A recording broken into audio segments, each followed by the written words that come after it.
Hello and welcome to our virtual Lunch and Learn. Today we're giving you a VersaView 6300 product introduction. My name is Rachel Green. I'm the Digital Communications Specialist here at McNaughton-McKay Electric Company. And presenting for us today will be Jeff Stanko, Technical Consultant out of our Madison Heights, Michigan location. Up in the comment section, ready to answer your questions, is Kaz Viscontis, Systems Engineer out of our Flint, Michigan location. We will also have a Q&A portion at the end for Jeff to answer your questions in more depth at that time. Hi, Tom. Hi, Jody. Hi, Kaz. I see you out there. We'll be getting started shortly, but we'd like to allow a few minutes for attendees to join us. As you come in, let us know where you're tuning in from in the comment section. You can view recordings of previous virtual Lunch and Learns on our YouTube channel under the Virtual Lunch and Learn playlist, and we have new sessions every Wednesday at noon, so be sure to join us on your lunch break. We'll be looking for your questions as you have them in the comment section, while Jeff goes over an overview of the new VersaView 6300 family of industrial PCs, monitors, and thin client solutions from Rockwell Automation. Our specialist, Kaz, will be available to answer your questions in the comments as we go along. We'll also have a Q&A segment at the end of Jeff's presentation to address those questions and to allow some time for follow-up questions if you have them. If you'd like to reach out afterward, or if you have more questions for Jeff, you can always send us an email at macamaclive@macamac.com. Be sure to let us know which session you attended, and we will direct your questions to Jeff. We'll have that email address on the screen at the end as well for you. All right, it looks like we have a number of viewers now. So Jeff, I will pass it over to you. Thanks, Rachel. Well, today, everybody, we're going to talk about the VersaView 6300 products. This is an extension of the Rockwell Industrial Computer product line. And I'd like to, again, give you an overview as to what these particular products are and how they're going to be phased in. So let's go ahead and get started. So first and foremost, we have a phased approach to the product introductions. So there's a phase 1, 2, and 3, and then at the final end of this particular presentation, we're going to have a complete product plan, and we can talk further, as Rachel had mentioned, about some questions that you may have afterwards.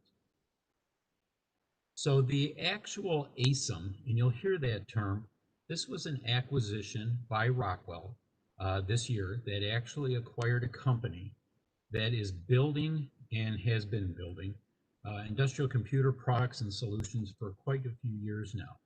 The nice thing is that this particular acquisition is just that. It's an acquisition of manufacturing. So Rockwell now has, versus brand labeling, has the ability and capabilities, in this case here, of building the product. So you're going to see some very interesting things in regards to customizations and some of the capabilities that they're going to have that they did not have before.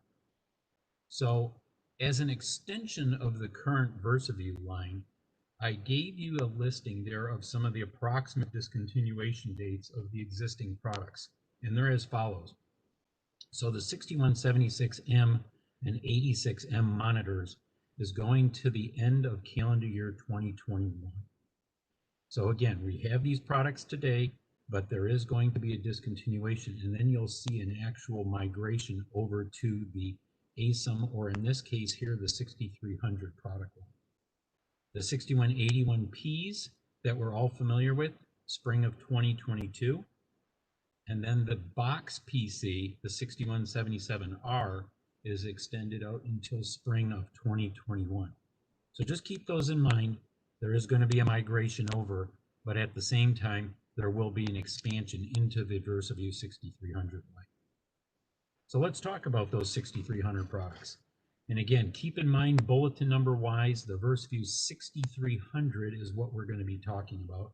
That is the family of products that we're going to be extending here with. So as mentioned, ASIM products equals VersaView 6300. They became, like I said, part of the Rockwell portfolio for industrial computers, and they are currently being sold globally through the current distribution channel. So if you look again, 6300 is the bulletin number and the designation within the VersaView family that we're actually talking about. Now, to help in giving you maybe a subcategory or to identify the products that we're referring to in that family, you'll also see the letter designation after the 6300. So for example, VersaView 6300P. The P stands for the panel PCs. T is for thin clients, which is a very important part of the strategy for Rockwell when it comes to Thin Manager. M is for the monitors, and so on. And you'll see some of those variants as we go through the actual slide deck. So this is the phased approach to the product release. So phase one. So you're released for production and or for sale July 2020 to November of 2020. You're going to see that breakdown. Now notice there's the 4 categories: monitors, box PCs, panel PCs, and then thin clients. You'll note in that first phased approach that all of those, and they have a lot of reference to this throughout the slides, and you'll notice that, Thin Manager compatible. Again, it's a very important part of the strategy with Rockwell in regards to a distributed architecture within the industrial computer line. So you'll see a lot of those references, just keep that in mind. So the VersaView 6300M, which again is the monitors, we talked about that earlier. You're going to see a graduated release in each of these particular categories. Box PCs, you'll see a graduated release, panel PCs, and then of course the thin clients. Now when you jump over to phase 2, you'll notice that there's some additional releases that are going on there in regards to the monitors. Notice up at the top, right-hand corner of that particular phase 2, 6300MA. So rather than just 6300M, M for monitor, you now have A, which is in reference to the armor or the fact that this is an on-machine solution. So as they come out with that next phased approach, in this case phase 2, which again, you have got calendar year 2021 quarter 1 release, okay? You'll also see the same thing happening with the box PCs, the panel PCs, and then the T, which is in this case here standing for Thin Manager. If you then go over to the next phased approach, there will be additional releases of the monitors, the box PCs. You'll notice in the panel PCs, that left-hand side, PA. Once again, A for armor. You're going to have an on-machine solution. You'll kind of notice maybe a little bit in the picture. A little small, but you can still kind of visualize it. The fact that there's handles, there's actual operator push buttons. This is on a swing arm type concept. So you've got an on-machine solution. So these are all things that you're going to see in a phased approach. That's the noting for the phases, and that will be referenced in the slides as we come up here. So the first, the 6300 industrial panel monitor in phase 1 and in phase 2. These are all LED backlit displays, okay? If you look at the actual sizes, that's important to note. We've never had with the Rockwell solution anything up besides a 19-inch. They have extended that up into a 24 and also moved it down into an 8.4. So you've definitely got different sizes and aspect ratios that you're going to be working with. Variations in standard and widescreen formats. If you are familiar or if you're not familiar, the different aspect ratios. So a standard would be a 4:3 aspect ratio versus a widescreen, which would be a 16:9. Those different aspect ratios give you, for example, if you're doing stuff with videos, widescreen format is something that's actually very highly used. So therefore, they're capable of extending it off into that widescreen format. They also have different concepts in regards to the actual touch screens. So we're all very familiar with that single point analog resistive type screen. We've had those for years. At the same time, they've also moved into a projected capacitive touch screen so that you have that multi-touch operation. So things that we're very familiar with now with our smartphones, you have that capability now of actually performing on those particular screens themselves. Different concepts in regards to the bezels, whether it's a low profile They actually have an all glass type concept, so it's a very clean, nice looking, very modern design. And they also have that in the stainless steel, so when you get into some of those food processing industry applications, you have the ability for washdown. And IP66 environmental rating. So they've really extended the actual panel monitor line into not only size-wise, but also then into the capabilities as far as mentioned, the capacitive type screen. So 6300P, as we mentioned, P for panel computers. These would be a door mount type design.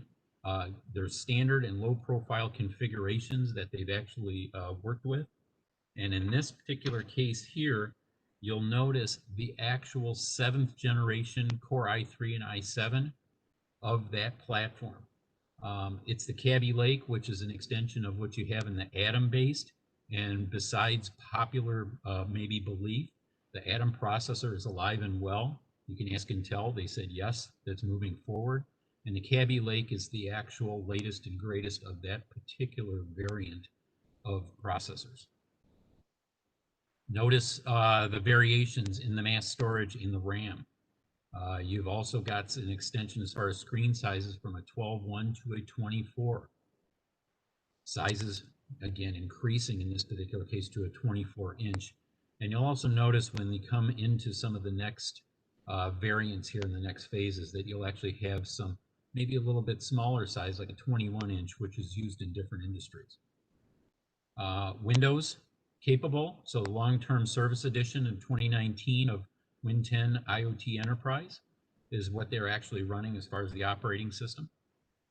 Fanless design, that's really nice. We get rid of fans, we get rid of parts or componentry that could be, I guess, considered a low point when it comes to failures. So they have gone to a totally fanless construction, which definitely, as mentioned here, leaves low maintenance operation and enhances longevity. Same thing with the actual displays that we talked about, resistive and projected capacitive, so multi-touch operations. And as we also mentioned, Thin Manager compatible. So all of the designs that we have when it comes to the products will be compatible with that Thin Manager solution. Bezel styles are going to be very similar like what we have with the monitors. And once again, we've also got that IP66 environmental protection as we talked about with the monitors. So jumping into the box PCs. Once again, Atom class box.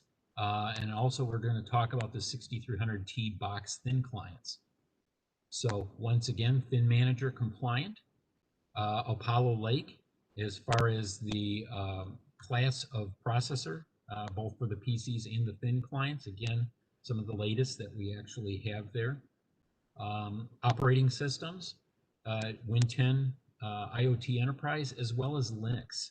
So if you're into a solution and you need to actually run Linux on the box, they are going to have that capability. It does feature a solid-state drive up to 256 gigabyte, which is important.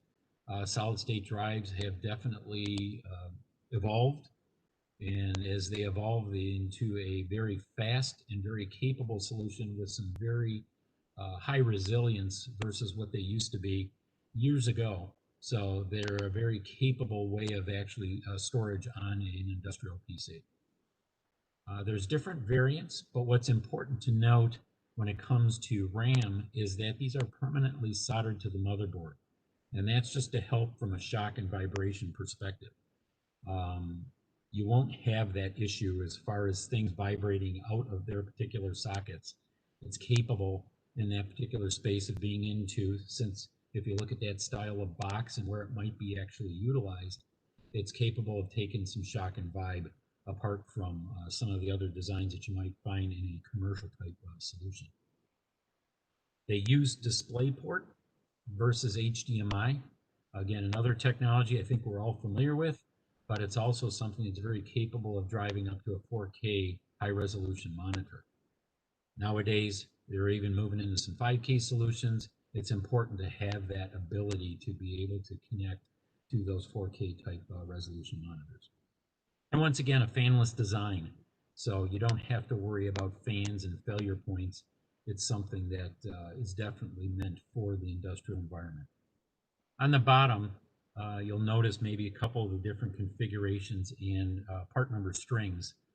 Sorry, they get quite long, but the idea behind that is that, in fact, you have the ability to add a lot of options. So as we get into some of the phase 3 of the product, you'll have a lot of ability to add different capabilities into these boxes, including customization. So it's an important thing to note. The book box PCs. So when you look at that little picture off to the right, you kind of notice it looks kind of like a grouping of books, right? That's hence the reason why they actually call it a book box PC. This is based once again on the Intel iCore series of processors, both i3 and i7, up to a quad core. Once again, based on Win 10. And the nice thing is here, it's an all-in-one motherboard.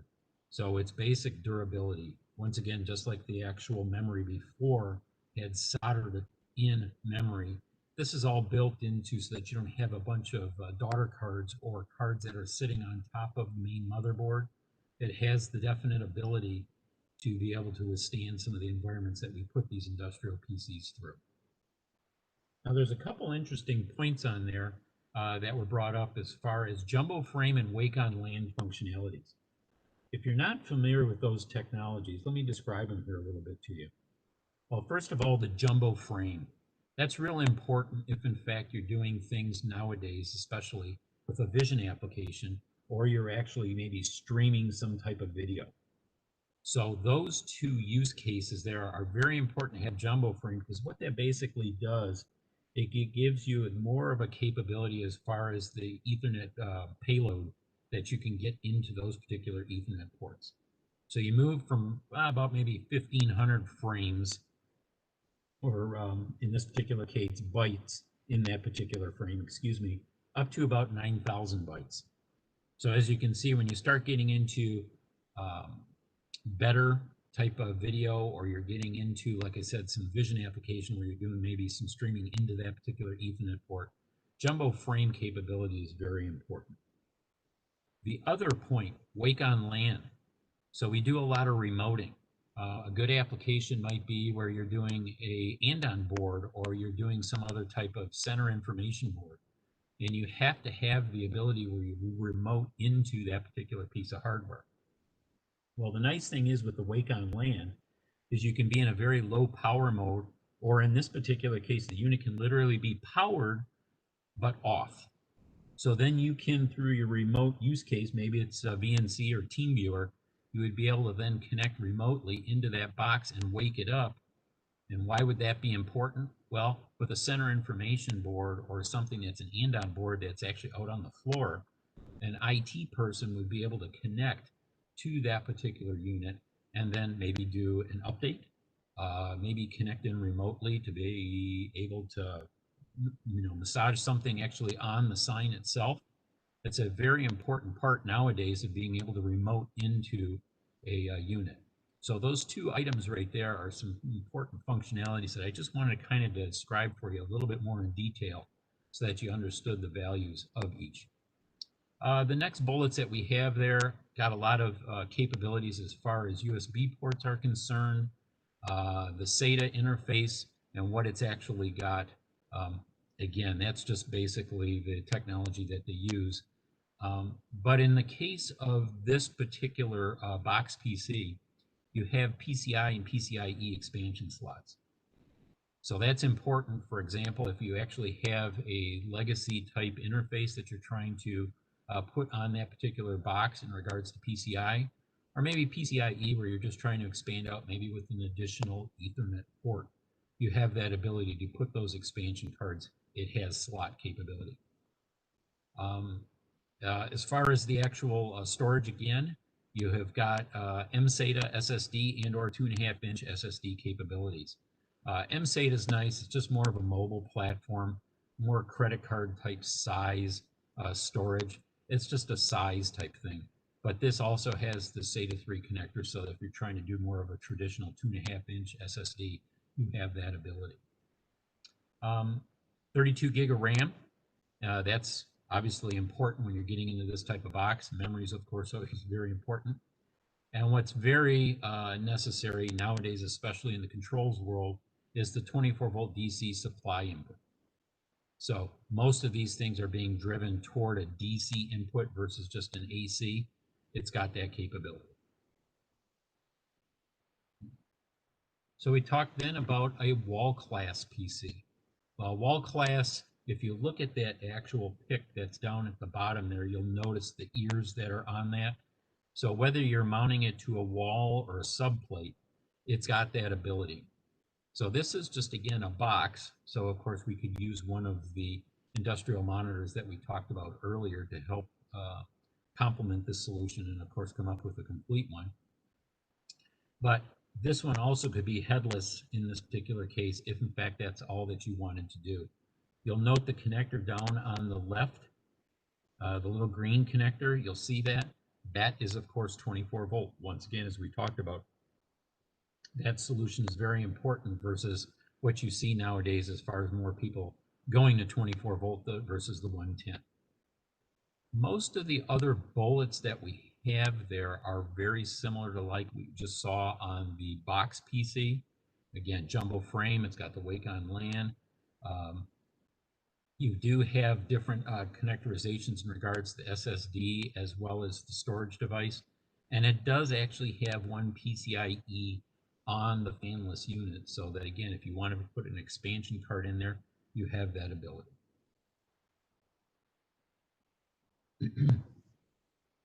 And now we talk about a couple of the other, let's call it, I guess, more complex applications, including things that's maybe into something for, like, example, batching, or you need some level of, let's call it, recovery or redundancy in this. So, for example, we talked very first bullet there about RAID 0, RAID 1. This actually has that built-in capability, and that's an important part to note, because when you talk about RAID capability, the RAID 0 pretty much gives you a very fast read-write speed when it comes to something. If you're trying to do some data stripping or splitting, you can actually then go across disks with that kind of solution. So you've got a capability there, but you've also got the ability to go into a RAID 1, which is more of a mirroring concept. It's a little bit slower just because of its how it writes stuff, because it's basically dueling up or putting the same thing on multiple disks as far as storage is concerned. So from a fault tolerance or a recovery perspective, RAID 1 is more resilient in that regard, but it just depends on the capabilities that you have to have when you get into that kind of backup technology. And it's important, as I'd mentioned before, when you're getting into a batching application where you can't really, for example, you start a batch, you can't lose it. So you have to make sure that whatever data that you have, it's very important to maintain, because if some way, somehow, let's say you crash in between there on one of your disks and you lose that particular information, you lose your batch, and a lot of times you have to start over. So important to have that RAID capability, which they have in this particular class of box for those more complex applications. You'll also notice quite a few different other opportunities for other operating systems inside of this box. So we got the Win 10 IoT Enterprise 2019 Long-Term Service Edition. It's the 64-bit, but you've also got the 2016 variant of that, as well as the Windows Server and Linux options. So all of those are available to you in this particular more complex type of box. i3, i7 capable. So you've got the iCore type solution. It does have, as mentioned up there, the capability of the 2.5-inch SSDs. You can go up to a terabyte each. So once again, storage, very important in these kind of complex applications. So you've got that ability.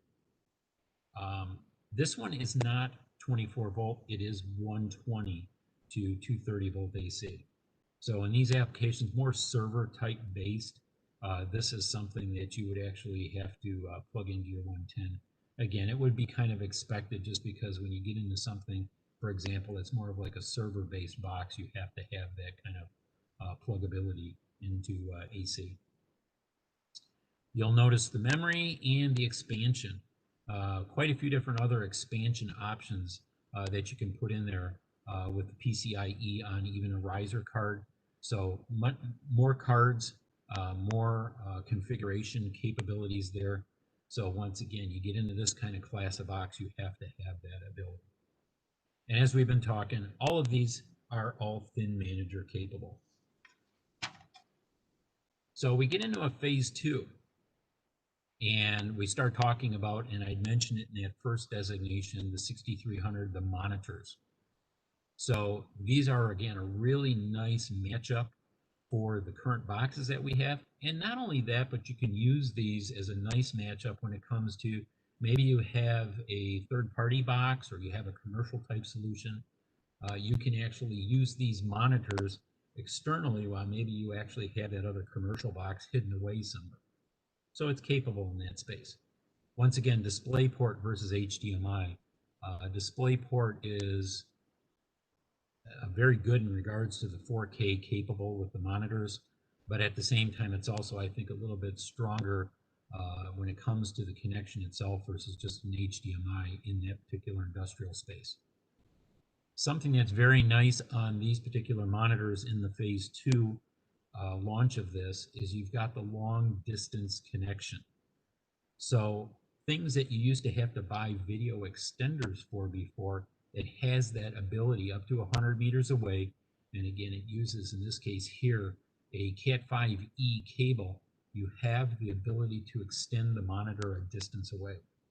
And why is that important? Well, we kind of talked about some of those and-on solutions before, or maybe it's something where you want to just put the monitor out in the, let's call it industrial environment, and keep the other commercial box somewhere behind the scenes. You have the ability to extend that monitor, in this case, up to 300 feet away or 100 meters with this particular extender capable Ethernet connection. Very nice. I mean, this is stuff that otherwise you would have had to have gone out and found a third party and come up with that particular configuration. In this case, they have it built in.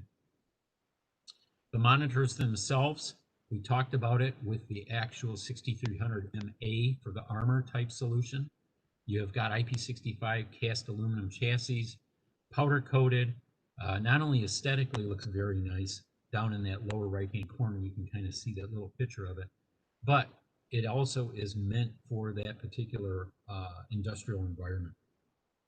Comes in different sizes, the 15.6, 18.5, and the 21.5. That is a 16:9 aspect ratio. It's a widescreen.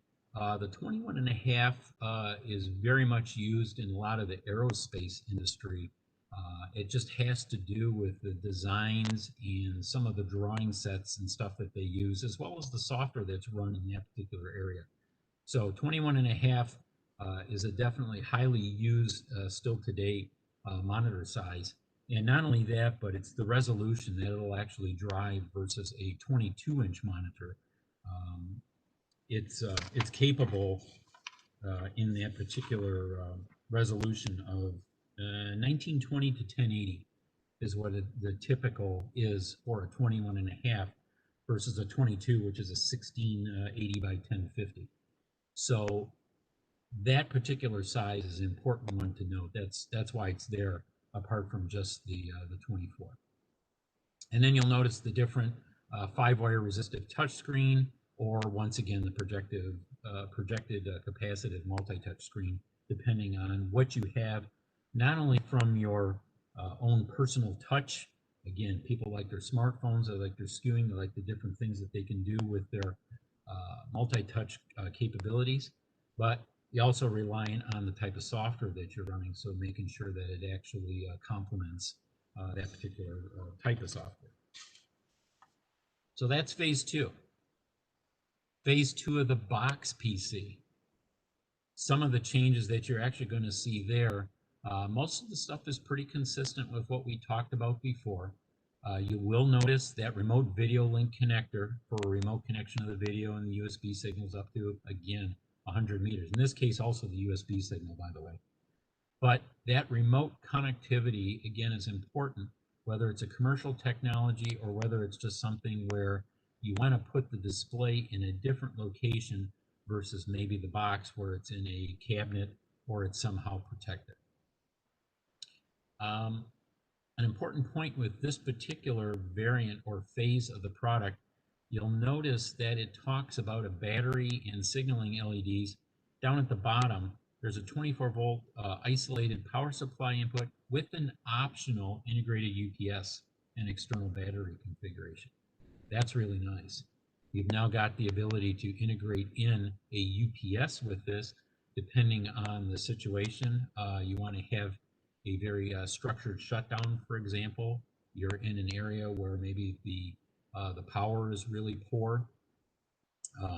You want to be able to have something that's going to protect your particular IPC hardware from those signal issues that you're going to find from a power perspective. So they're actually having something that they're going to be working on that's going to be integrated into the box. So that's a very nice feature versus having something external.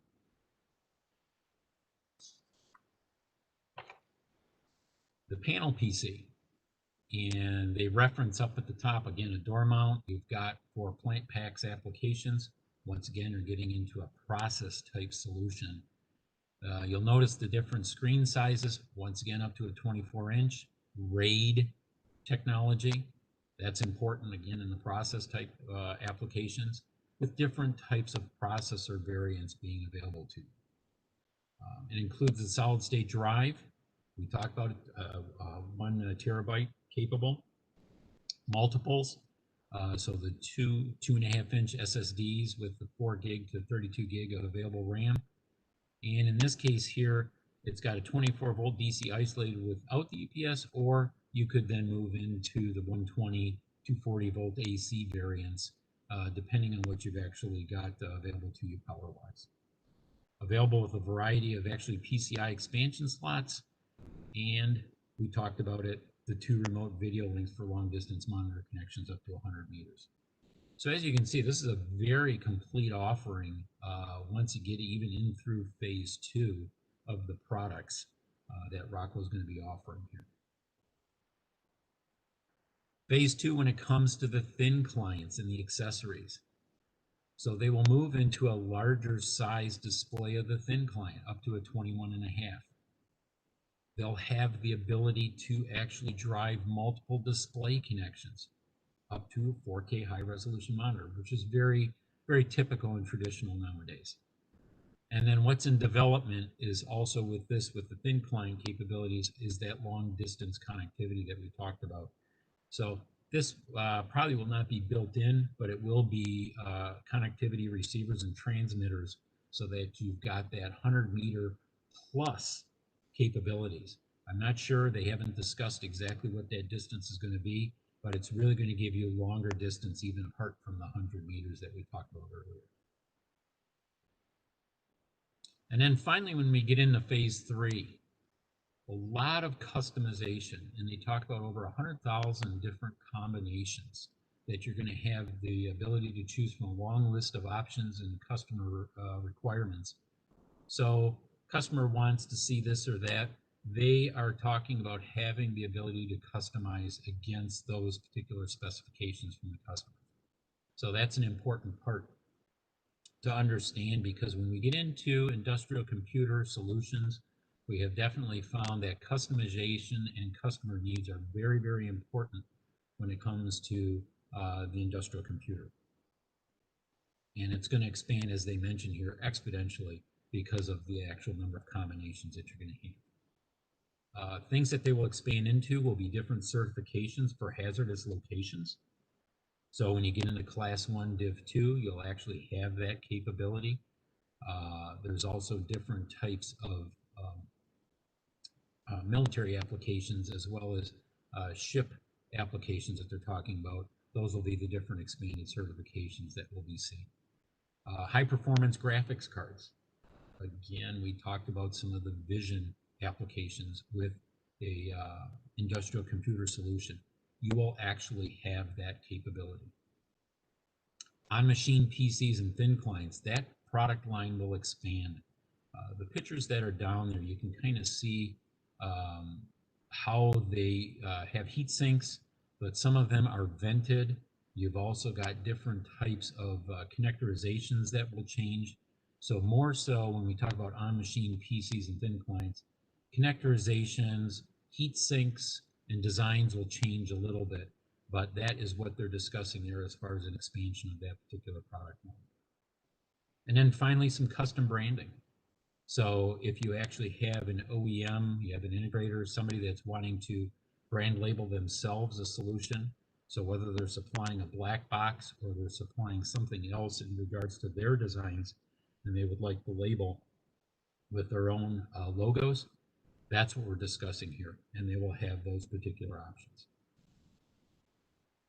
So I realize that was a lot of information, but at the same time, you can see through the different phases that Rockwell's coming out with here of the new 6300 product line, you're going to have a very complete industrial computer solution that's going to represent just about every facet or area that you might want to apply these particular products into.